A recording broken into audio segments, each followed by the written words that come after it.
बिस्मिल्लाहिर्रहमानिर्रहीम, अस्सलाम वालेकुम नाजरीन। आज से तकरीबन 6 माह पहले भारत ने अपने गले में जोरावर टैंक नामी ढोल डालकर बाजार में उसको पीटना शुरू कर दिया और अपनी बेवकूफ अवाम का खूब मनोरंजन करना शुरू कर दिया और ये राग अलापना शुरू कर दिया कि जोरावर टैंक हम बना रहे हैं चाइना के लिए। और ये टैंक इतना खतरनाक टैंक है कि जैसे ये लद्दाख में पहुंचेगा चाइना हमारा सारा का सारा एरिया छोड़कर भाग जाएगा। इस टैंक की खूब एडवर्टाइजिंग की गई और भारत के हर यूट्यूबर ने इस टैंक के ऊपर लंबी चौड़ी वीडियोस बनाई। उस वक्त मैंने आपको बताया कि ये टैंक नहीं बल्कि चूं-चूं का मुरब्बा बनाया जा रहा है, क्योंकि इस टैंक को बनाने के लिए भारत ने इतनी ज्यादा कंपनीज को इन्वॉल्व कर दिया था कि जिनको हम उंगलियों पर भी नहीं गिन सकते। और अगर हम उन कंपनीज के नाम यहाँ पर गिनवाने बैठ जाएं तो कम से कम 10 मिनट लग जाएंगे उन कंपनीज के नाम गिनवाते हुए। खैर, भारतीय अपनी आदतों से मजबूर उस वीडियो के नीचे आए और उन्होंने अपना राग अलापना शुरू कर दिया और ये कहना शुरू कर दिया कि जब ये टैंक बनेगा फिर आप देखना कि आपकी जलेगी। हमारी तो इस टैंक से क्या जलनी थी, इस टैंक ने उल्टा भारत की ही जला दी। इस वक्त इस टैंक से मुतल्लिक एक खबर निकलकर सामने आई है और ये खबर हमारी इस वीडियोस को सच्चा साबित करते हुए ये बता रही है कि जोरावर टैंक का प्रोटोटाइप बहुत ज्यादा लेट हो जाएगा, क्योंकि इस टैंक के अंदर इस्तेमाल होने वाला इंजन DRDO को नहीं मिला।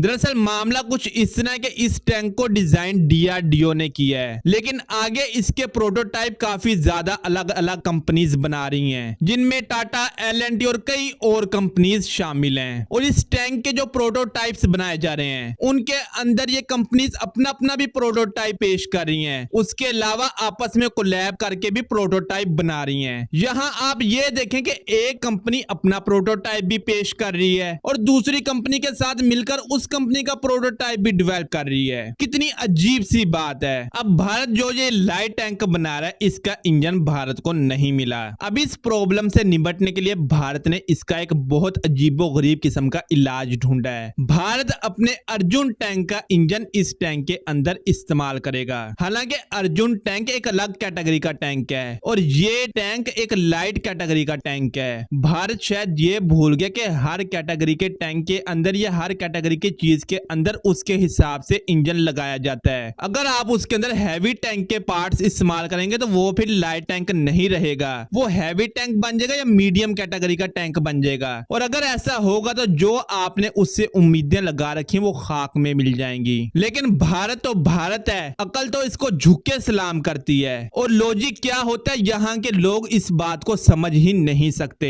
ये लोग जो खुद राग लाते हैं उसको लॉजिक कहते हैं और जो दूसरा आके इनको बात बताता है उसको कॉमेडी कहते हैं। और बाद में जब वो कॉमेडी सच साबित होती है उस वक्त बजाय कि वो अपने लॉजिक को डिफेंड करें वो आकर यहाँ वहां की बातें करना शुरू हो जाते हैं। अब इस पर हम क्या कह सकते हैं इन लोगों को। आप लोगों ने दोगले इंसान के बारे में सुना होगा और दोगले मुमालिक के बारे में भी सुना होगा, लेकिन भारत दोगलेपन की हाइब्रिड फॉर्म है, क्योंकि जिस मुल्क का एक नाम ही नहीं है, एक जुबान ही नहीं है, उससे हम यही एक्सपेक्ट कर सकते हैं कि वो आपको धोखा देगा। अब भारत का असल नाम क्या है हम तो इस बारे में भी नहीं जानते। कहीं पर इंडिया लिखा जाता है तो कहीं पर भारत लिखा जाता है तो कहीं पर हिंदुस्तान कहा जाता है। अब भारत एक मेल है या फीमेल है इस बारे में भी कुछ नहीं पता चलता, क्योंकि भरत या भारत एक मर्द का नाम है, लेकिन ये भारत को भारत माता कहते हैं। अगर हम हिंदुस्तान या इंडिया को लें तो ये भी मेल कैटेगरी के अंदर आता है, लेकिन ये इसको भी फीमेल कैटेगरी के अंदर ले आते हैं। अब जब एक चीज का ये ना पता चल रहा हो कि वो मेल है या फीमेल है तो फिर दरमियान की कैटेगरी ली जाती है जिसको हम शीमेल कहते हैं। और भारत की हरकतें ये साबित करती हैं कि भारत वाकई शीमेल है, क्योंकि ये लोग सिर्फ जुबान से लड़ना और फिल्मों के अंदर लड़ना जानते हैं। हकीकत में जब इनको लड़ाई का सामना करना पड़ता है तब ये पीठ दिखाकर भाग जाते हैं और इनके इतिहास के पन्नों के अंदर ये लिखा हुआ है जिसको आज ये दुनिया से छुपाते फिर रहे हैं। खैर, जोरावर टैंक अब बनेगा या नहीं बनेगा इस बारे में मैं सिर्फ इतना ही कह सकता हूँ कि जोरावर टैंक तो बढ़ गया। अगर ये बनेगा तो ये वो टैंक नहीं होगा जिस तरह का भारतीय आर्मी को चाहिए। लेकिन इस प्रोजेक्ट और भारत की हिस्ट्री को देखकर हम ये कह सकते हैं कि प्रोजेक्ट बहुत ज्यादा डिले हो जाएगा और बाद में जो चीज हमारे सामने निकल कर आएगी वो ना तीतर होगा ना बटेर होगा, यानी ना वो लाइट कॉम्बैट टैंक होगा ना ही वो हैवी टैंक होगा और ना ही हम उसको मीडियम टैंक कह सकेंगे, बल्कि वो सुरखाब होगा। खैर, ये थी आज की वीडियो, मिलते हैं अगली वीडियो में, तब तक के लिए अल्लाह हाफिज।